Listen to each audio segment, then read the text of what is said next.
Jadi ternyata dari ritual itu ya, istrinya ini sampai-sampai hampir nggak terlihat. Ini saking gelapnya suasana pada waktu itu. Entah itu foto siapa, yang jelas di situ ada gambar foto orang yang berpakaian hijau. Tentunya dia seorang perempuan. Assalamualaikum warahmatullahi wabarakatuh. Sobat Lihat Malam dimanapun Anda berada, selamat berjumpa kembali dengan saya Ki Bayan.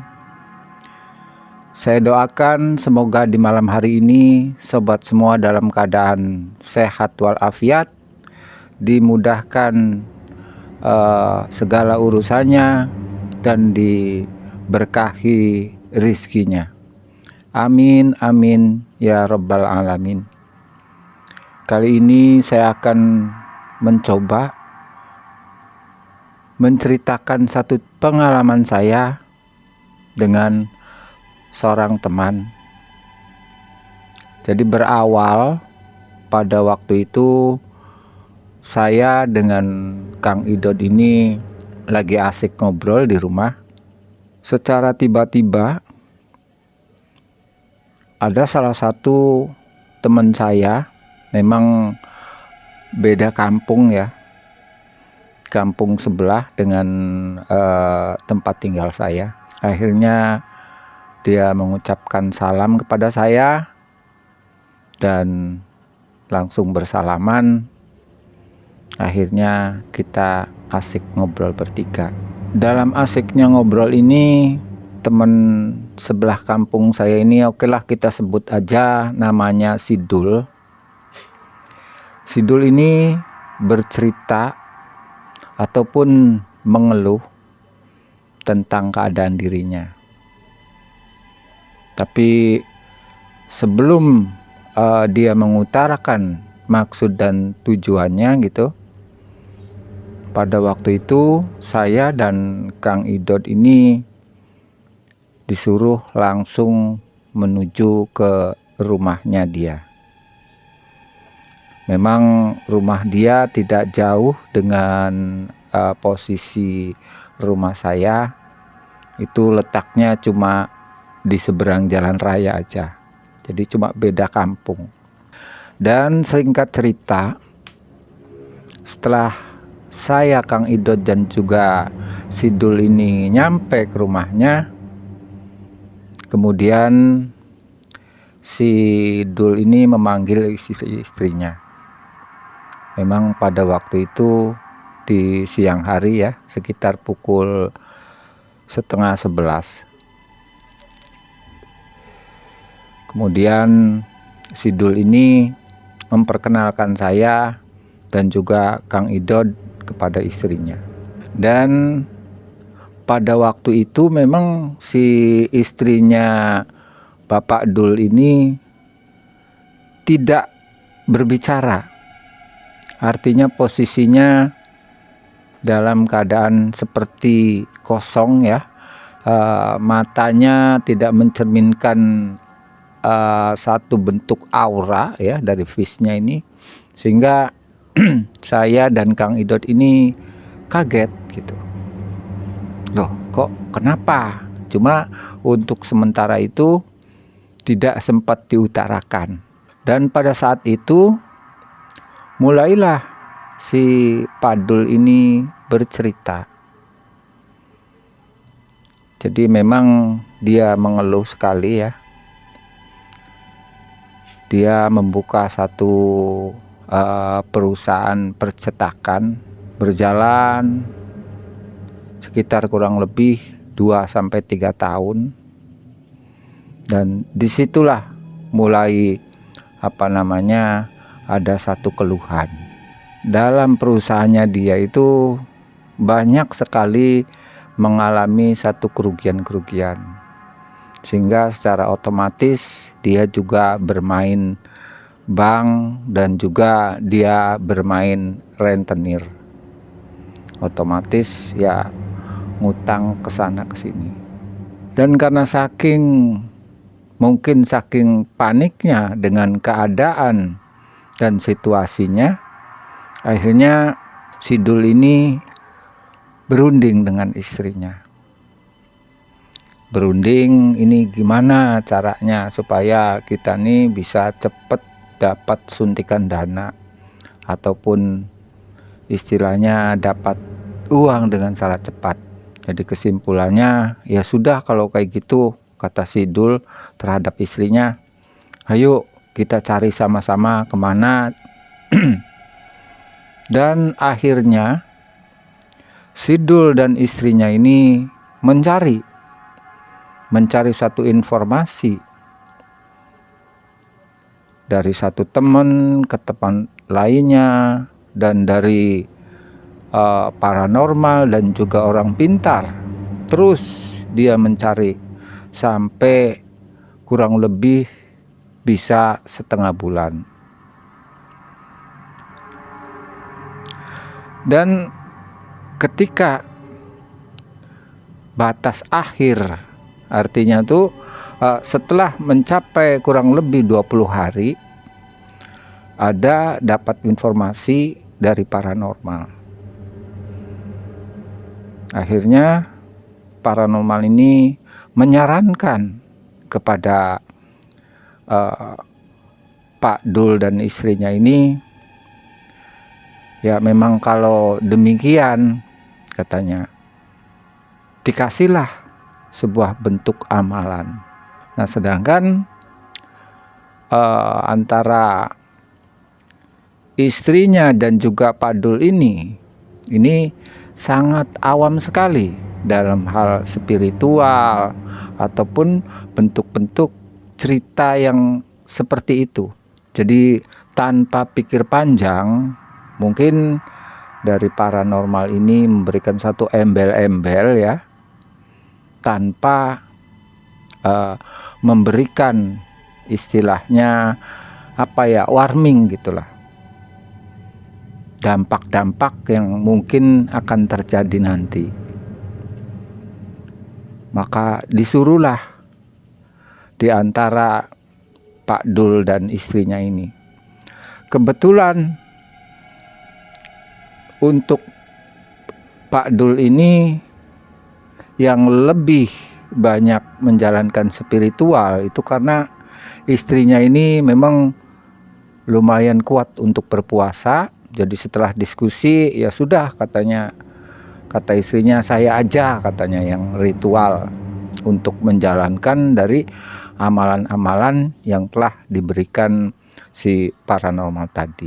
Singkat cerita, itu disuruh berpuasa dan juga malamnya ritual untuk zikir-zikir yang sudah diberikan oleh paranormal tersebut.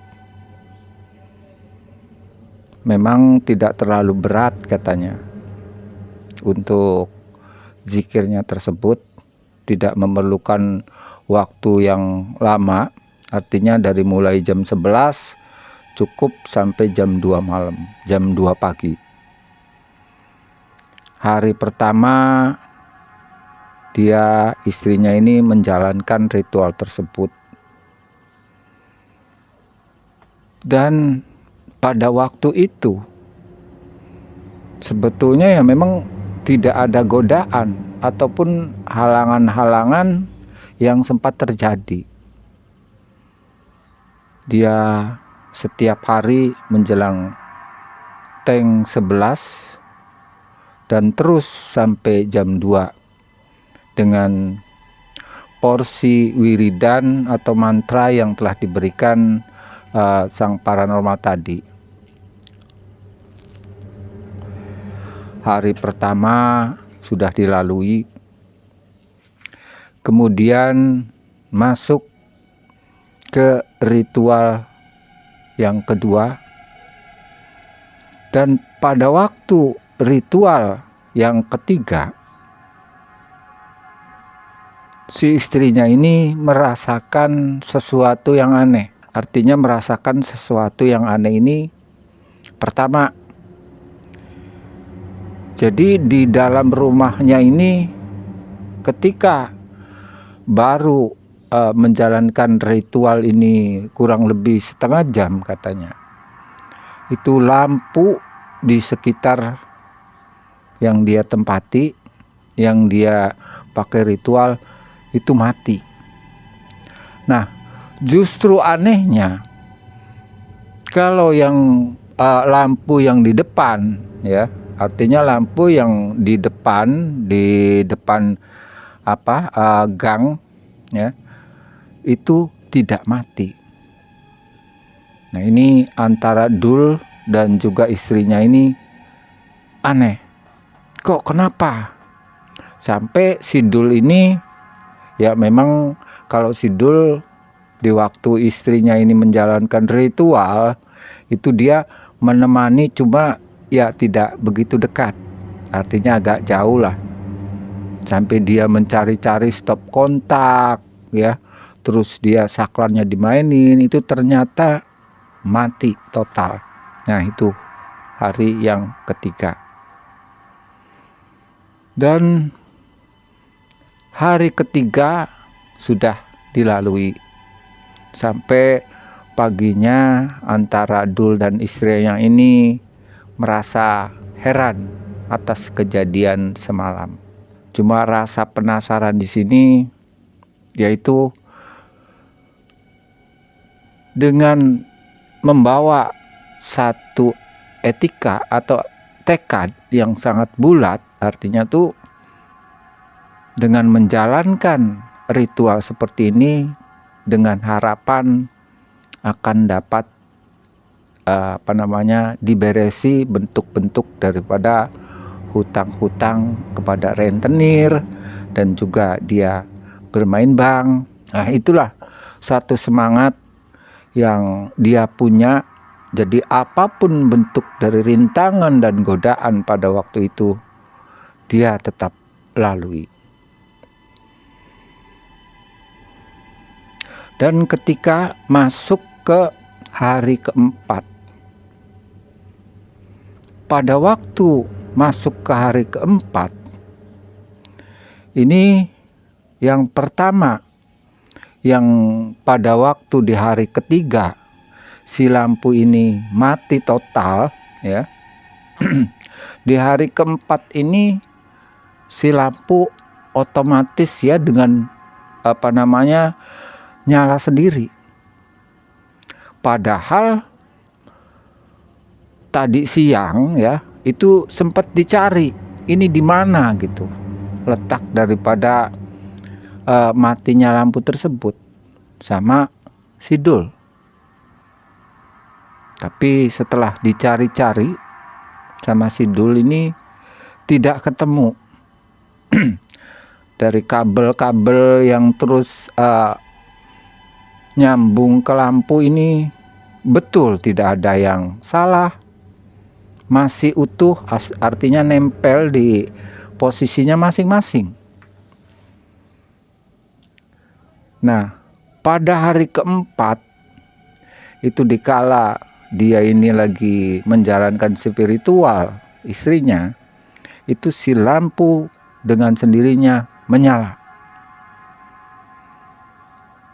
Dan ketika lampu ini menyala, itu secara tiba-tiba ada sesuatu benda yang jatuh di atas plafon. Buah! Si Dul kaget, dan sama si istrinya juga kaget. Ini karena saking penasaran, ya. Memang posisinya kan sekarang sudah terang, ya. Sampai si Dul ini mencari sebetulnya apa ini yang terjadi. Tapi berhubung pada waktu itu istrinya lagi menjalankan spiritual di kamar, si Dul ini nggak berani naik ke plafon. Jadi untuk saat itu dibiarkan satu bunyi yang sangat keras sekali. Mungkin menurut perasaan dia, tetangga juga pada tahu memang keras sekali jatuhnya benda tersebut. Dan begitu hari keempat sudah berlalu, Otomatis Pak Dul ini paginya ini mencari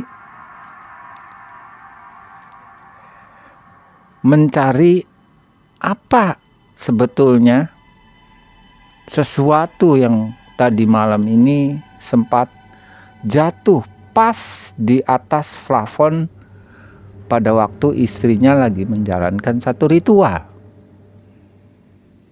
Nah, setelah dia membuka gitu plafonnya, dia pakai senter ya. Ternyata setelah disorot ke kiri, ke kanan, ke belakang, itu tidak menemukan apa-apa. Pak Dul ini semakin bingung luar biasa. Terus apa sebetulnya ini yang sempat menjadi kaget ya, otomatis jantung juga berdegup sangat keras sekali. Posisinya di malam hari ya. Saking penasaran masih terus si Dul ini mencari benda apa atau sesuatu yang jatuh ini sebetulnya apa. Setelah dia muter nyari-nyari tidak ketemu, ya akhirnya dia merasa lelah juga. Akhirnya Pak Dul ini turun kembali. Mungkin menurut pemikiran Pak Dul ini satu goda ataupun satu ujian untuk bisa tercapainya tujuan daripada Pak Dul dan istrinya. Hanya satu harapan dari kejadian-kejadian tersebut, Pak Dul minta pikirnya ya supaya bisa cepat berhasil. Jadi ya sudahlah, pikirnya tuh kita hilangkan aja lah hal-hal tersebut. Itu pada hari keempat. Dan pada waktu hari kelima, istrinya masih tetap terus membacakan satu mantra yang diberikan paranormal itu. Sedangkan Pak Dul sendiri menemani tidak begitu jauh dari si istri untuk berzikir. Dan pada waktu itu di hari kelima, itu ada sesuatu yang menurut Pak Dul dan istrinya ini merasa aneh. Menjelang sekitar pukul 1 dini hari, itu suasana di dalam rumah terasa dingin banget, sangat-sangat dingin. Sehingga Pak Dul dan juga istrinya ini merasa menggigil. Cuma satu tekad tadi dari istrinya dan juga Pak Dul ini terus dia tabah menjalani satu ritual tersebut. Dan dari situ tambah yakin baik Pak Dul maupun istrinya bahwa tujuan dari mereka berdua ini kemungkinan besar karena cobaannya begitu kuat, jadi diperkirakan akan semakin mudah untuk mendapatkan apa yang dia inginkan. Nah, hari kelima ceritanya sudah selesai. Dan siangnya Dul dan istrinya ini mencoba dialog atau mencoba ngobrol. Ternyata apa yang dialami Pak Dul dan juga istrinya ini sama. Merasakan kedinginan yang sangat luar biasa. Ini sepertinya di lingkungan yang penuh dengan es yang membatu, ataupun mungkin seperti di dalam freezer ya. Kedua-duanya bercerita seperti itu.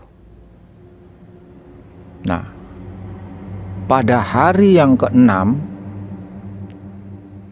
si istri ini masih terus menjalankan satu ritual dari mulai jam 11 sampai jam 2. Di hari yang ke-6, si istrinya ini mendapatkan satu bisikan.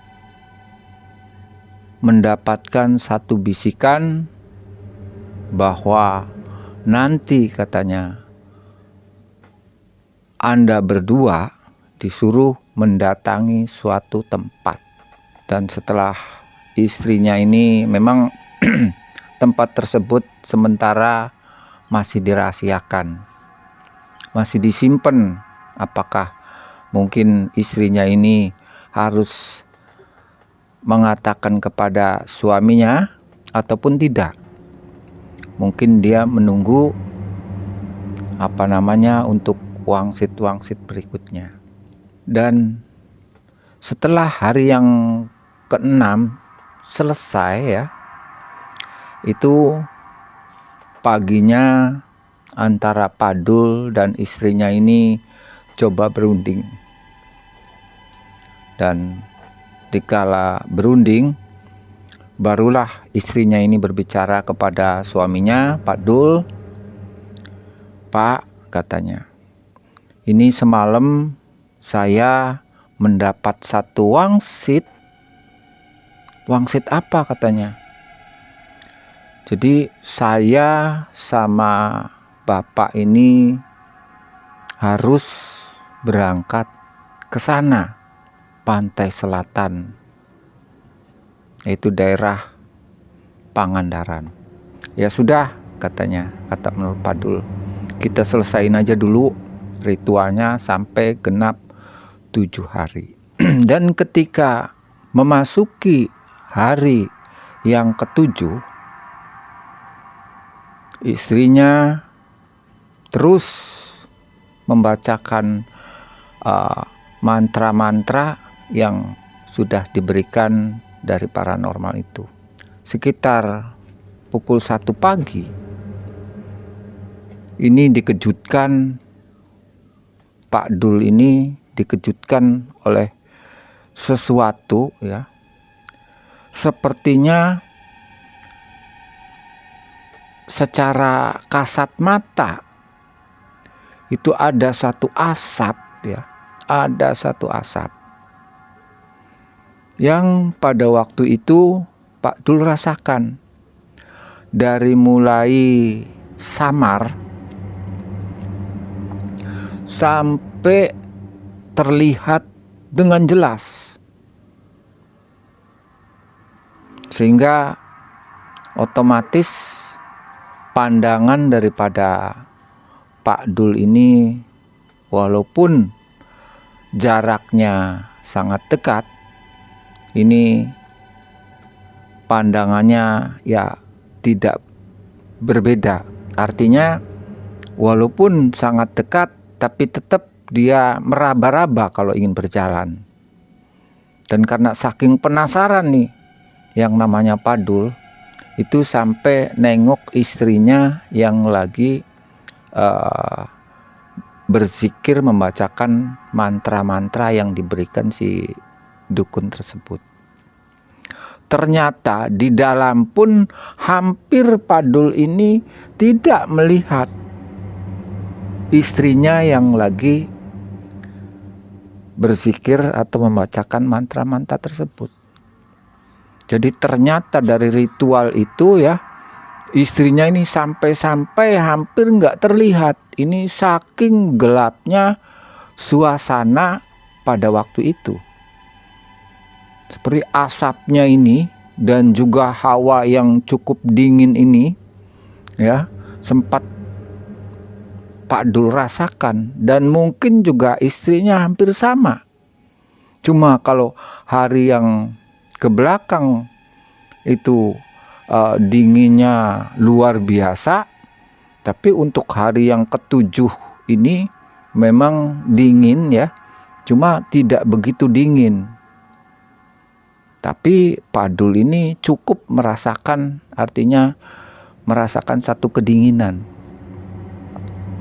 Nah, Setelah memasuki sekitar 1:30, ini asap ini sudah mulai agak mengendur ya.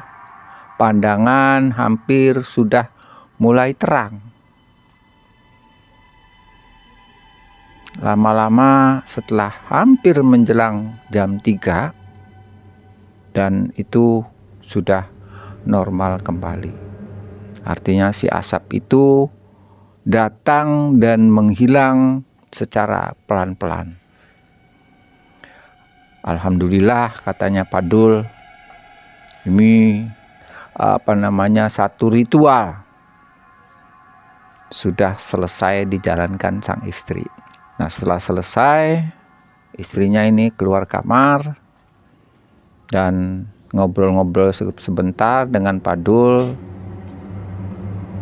Kemudian langsung istilahnya berangkat tidur. Dan ketika siang hari, ngobrollah Pak Dul ini dengan istrinya. Nah, Pak Dul ini bertanya kepada istrinya, "Mah," katanya, "ini untuk semalam Mamah melihat enggak gitu? Suasananya di situ tertutup oleh satu bentuk asap sampai pandangan saya untuk melihat ke depan itu terhalang, hampir tidak terlihat." Istrinya juga mengiyakan, memang pada waktu itu saya juga katanya merasakan. Setelah ngobrol-ngobrol selesai, "Jadi gimana?" katanya, "Mah, apakah kita ini langsung menuju ke pantai selatan atau gimana?" "Iya Pak," aja katanya. "Cuma ini gimana kita biayanya kita nyampe ke sana?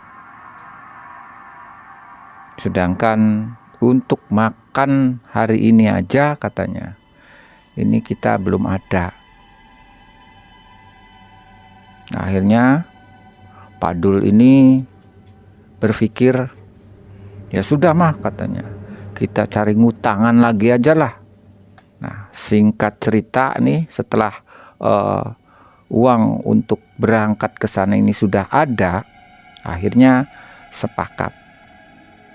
Dan untuk anak-anaknya, kebetulan Pak Dul ini mempunyai 2 orang anak, cuma masih kecil ya, sekitar umur 7 dan satunya lagi umur 10 tahun. Itu anak-anaknya dititipkan kepada saudaranya. Dan ketika Pak Dul ini mempersiapkan segala sesuatunya untuk berangkat ke sana, ya memang si istrinya ini memberikan satu saran, dikala pada waktu dia menjalankan spiritual tersebut, itu memang ada banyak permintaan. Memang tidak sempat disampaikan kepada suaminya, tidak sempat. Jadi ketika ingin berangkat ke sana, akhirnya itu dia membeli sesuatu untuk persyaratan-persyaratan yang akan dibawa ke sana. Nah, barulah si Dul ini berangkat untuk mencari barang-barang yang dibutuhkan untuk ke sana. Dan setelah mendapatkan, artinya tuh ditunjukkan kepada istrinya, apakah betul ini barang-barang yang sempat Mamah ini mendapat satu wangsit. "Betul," katanya, "Pak. Betul, barang-barangnya seperti ini. Ya, sementara mungkin nggak saya tunjukin seperti apa ya." Akhirnya Pak Dul dan istrinya ini berangkatlah ke pantai selatan. Dan singkat cerita, sampailah di pantai selatan, yaitu di Pangandaran. Dan di sana dia nanya-nanya kepada penduduk setempat ataupun orang-orang yang lewat. Ini katanya di mana ada hotel penginapan gitu. Dan akhirnya ditunjukinlah mungkin kepada warga setempat, oh sebelah sana katanya ada, ya lumayan enak lah posisinya katanya. Akhirnya keduanya ini berangkat sambil jalan menuju hotel yang akan dituju. Dan sesampainya di sebuah hotel, ya, sebelum memasuki area daripada hotel tersebut,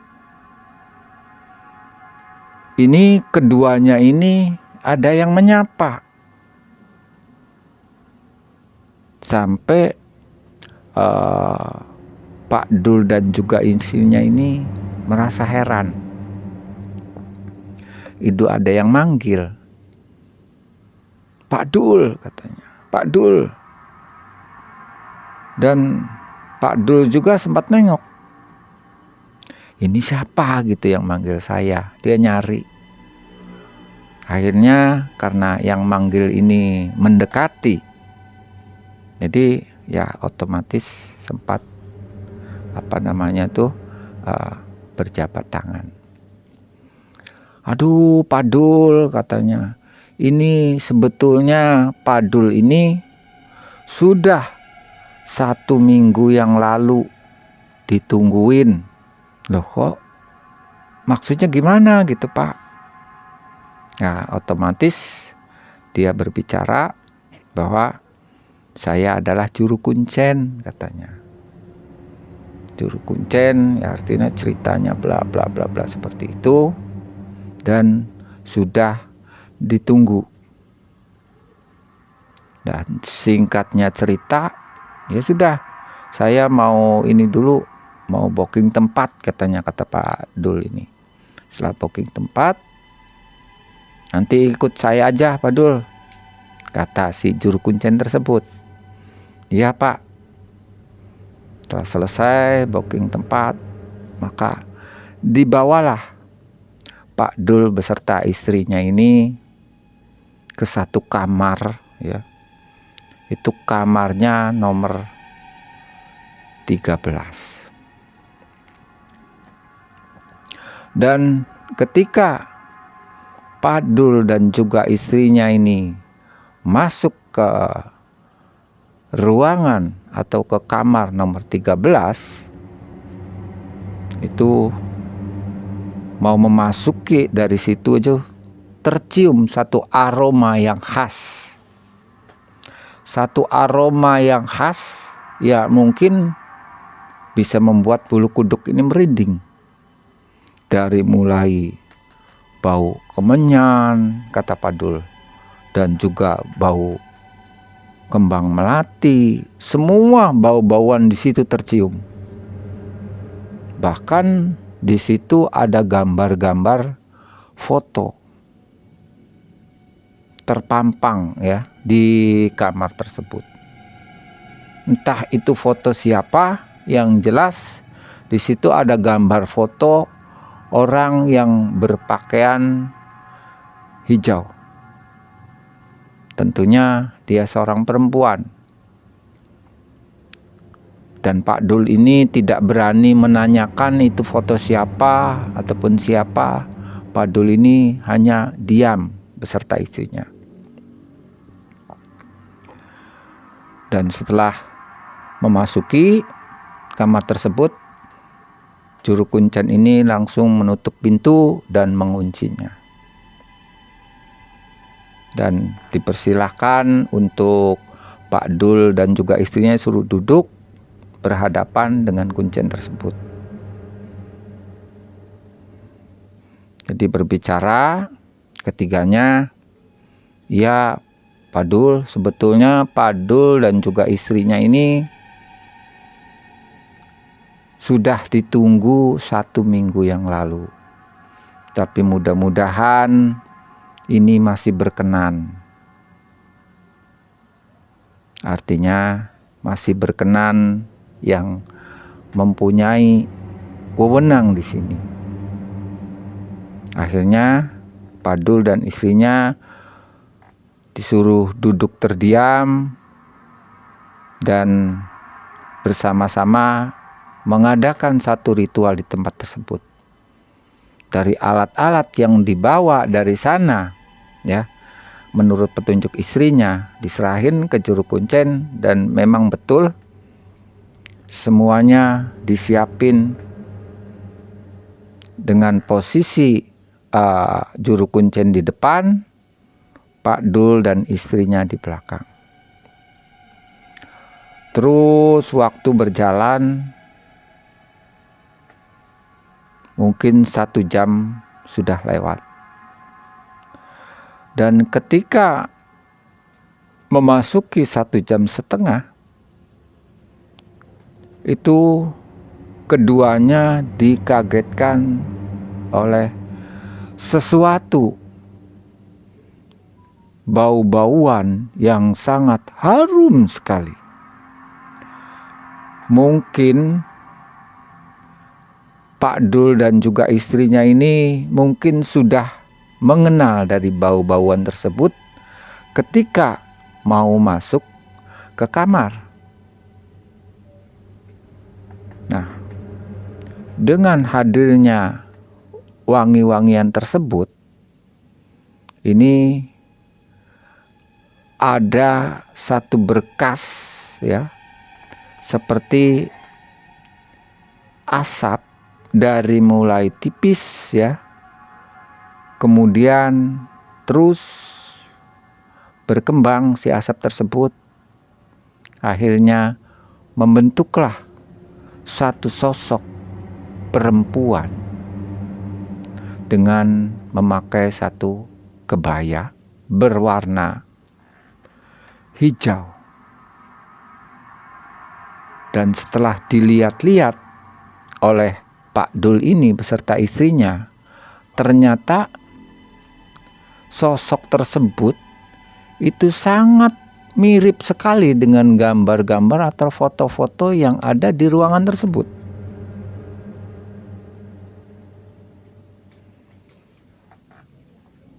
Dan akhirnya mulailah bercerita atau mulailah berbicara.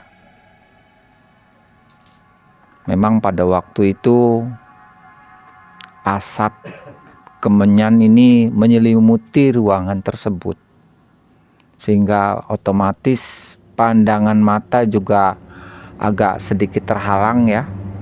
Cuma tidak membuat ini, artinya itu tetap masih kelihatan dengan jelas.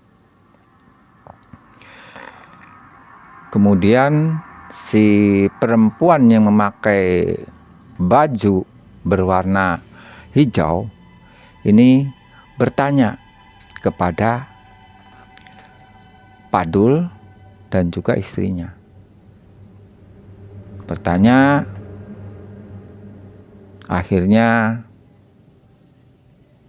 dijawab oleh Pak Dul beserta istrinya ini bahwa ya otomatis dia sangat membutuhkan lah. Otomatis ya itu tadi, membutuhkan uang dengan secara singkat. Kemudian si orang yang berbaju hijau tadi menyodorkan seperti brosur, ya, seperti brosur. Dan akhirnya Pak Dul dan juga istrinya ini menerima brosur tersebut. Dan setelah menerima, kemudian bareng-bareng dibaca antara Pak Dul dan juga istrinya.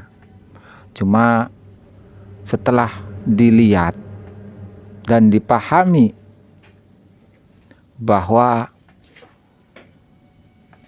ini ada suatu, istilahnya apa ya, suatu tumbal, sampai Pak Dul dan istrinya ini merasa mungkin ngeri juga. Maka secara spontan Pak Dul dan istrinya ini berunding, ya, secara berdua ini berunding gimana. Akhirnya dengan kata sepakat, ya kalau memang seperti ini agak ragu juga. Dan karena spontan seperti itu, akhirnya brosur itu dikembalikan dengan mengucap kalau tertera dalam brosur ini, kata Pak Dul, saya katanya tidak sanggup. Kemudian si perempuan yang memakai baju kebaya tadi berbicara, memang dalam urusan ini, ya, itu katanya bukan milik saya. Ini memang milik anak saya. Kayaknya nggak perlu saya sebutkan, ya. Nggak perlu saya sebutkan. Dia bilang itu milik anak saya. Jadi kalau memang dalam urusan ini otomatis bukan dengan saya.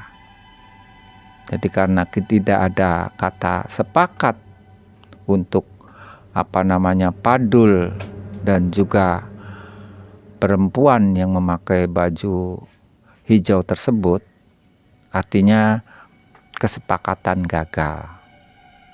Dan karena gagal, otomatis ya dengan sendirinya tidak berjalan dengan apa adanya.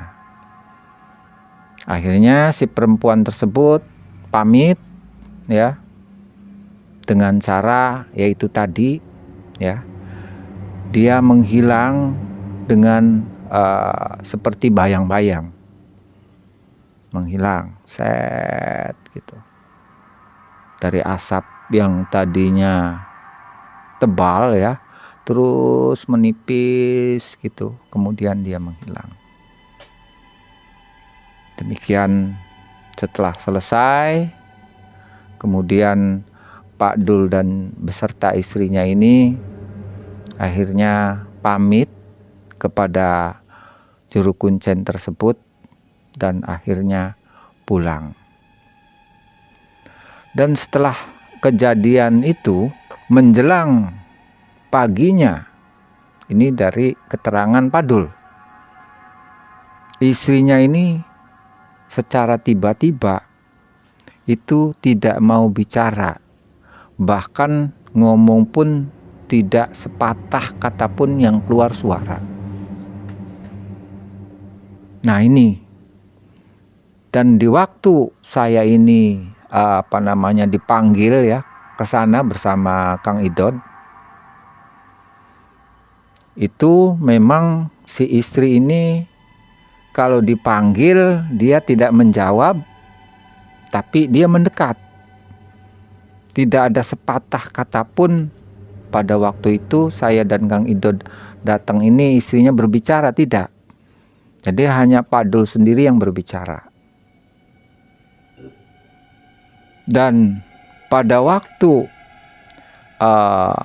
Pak Dul ini bercerita kepada saya dan Kang Idod, secara tiba-tiba ini pada waktu itu Kang Idod ini ada satu panggilan, dan ternyata setelah dibuka HP-nya dan diterima, Kang Idod ini ada satu panggilan dari istrinya. Maka untuk sementara pada waktu itu Kang Idod bilang sama saya,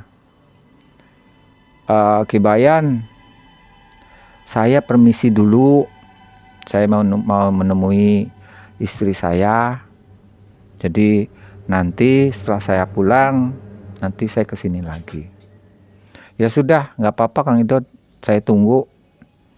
Ya, akhirnya Kang Idod pamit ke Pak Dul dan Kang Idod langsung pulang. Dan pada waktu itu saya sendiri, ya, artinya lengah, ya, lengah. Tidak tidak merasa curiga atau gimana gitu. Ya pikir enjoy lah, enjoy. Ketika Kang Idot ini baru mungkin sekitar 20 meter atau 50 meter ya dari posisi keluar, itu saya dikejutkan oleh sesuatu yang apa ya? Ini ada satu lemparan dari depan saya. Ada satu lemparan seperti ada gumpalan bentuk energi yang berwarna keabu-abuan. Ini dilempar dan mengenai dada sebelah kanan saya. Secara spontan itu saya merasa sesak sekali. Sangat-sangat sesak sekali. Dan langsung inisiatif ya. Saya tahan dan langsung saya buang secara pelan-pelan. Saya tarik melalui tangan kiri saya dan juga tangan kanan saya yang letaknya di sini di dada sebelah kanannya. Saya buang terus lama sekali. Kurang lebih ada 20 menit ya. Dan Padul sendiri dan juga istrinya pada waktu itu menyaksikan apa yang saya lakukan. Mungkin mereka berdua nggak mengerti ya, nggak mengerti. Dan saya juga sangat berat sekali untuk berbicara pun sepertinya susah ya. Ini sesak sekali, sangat sesak. Saya buang pelan-pelan gitu ya, sampai istilahnya napas saya kembali normal. Alhamdulillah pada waktu itu mungkin sekitar 20 menit ya, saya ngebuang dari lemparan yang berada dari depan. Kemudian secara spontan saya lempar kembali dengan energi yang saya miliki. Entah mengena ataupun tidak ya, tujuan saya sih ya kita balikin gitu. Nah udah aja selesai gitu. Saya lempar lagi lah, nggak tahu nyampe ataupun enggak, masa bodoh pikir saya tuh. Karena dia berusaha melempar saya dengan satu energi yang seperti itu. Nah bentuknya sempat kelihatan ya, itu pas sekali deket dengan saya. Jadi tidak sempat saya ini mengelak. Karena posisinya tidak dari awal ini saya membentengin diri ya. Pada waktu itu saya tidak. Jadi normal biasa gitu. Dan setelah kejadian tersebut 10 menit kemudian Kang Idot baru datang. Alhamdulillah pikir Kang Idot datang. Kemudian saya coba berbicara dan ngobrol dengan Kang Idot, dan Kang Idot pun mendeteksi saya dan sempat dia juga mungkin membuang energi-energi negatif yang mungkin masih sempat tersisa. Dan sampai di sini setelah seperti itu akhirnya Kang Idot ini berbicara kepada Padul, aduh kalau posisinya seperti ini Padul, ya Kang Idot tidak bisa apa-apa. Artinya mungkin karena satu bentuk persekutuan, ataupun mungkin kalau singkatnya cerita ada kesyirikan. Jadi makanya ini tidak bisa membantu. Dengan sangat memohon maaf, Kang Idot memberikan ucapan kepada Padul dan juga istrinya. Dan singkat cerita, Kang Idot beserta saya pamit kepada Padul juga bersama istrinya. Cuma satu hal saran dari Kang Idot, supaya untuk kesyirikan ini supaya cepat, artinya bisa bertobat. Nah sobat melihat malam, itulah dari satu kisah teman saya yang menceritakan semuanya kepada saya. mudah-mudahan bisa membawa satu hikmah dari cerita tersebut. Jadi memang untuk masalah kesyirikan itu sudah sangat-sangat sekali dilarang untuk bisa menolong. Artinya hanya diri ataupun orang yang bersangkutan sebetulnya yang bisa untuk memohon ampunan terhadap Allah Subhanahu wa Ta'ala. Demikian, mudah-mudahan satu bentuk cerita ini sangat membawa manfaat kepada sobat melihat malam. Akhirul kata, wassalamualaikum warahmatullahi wabarakatuh.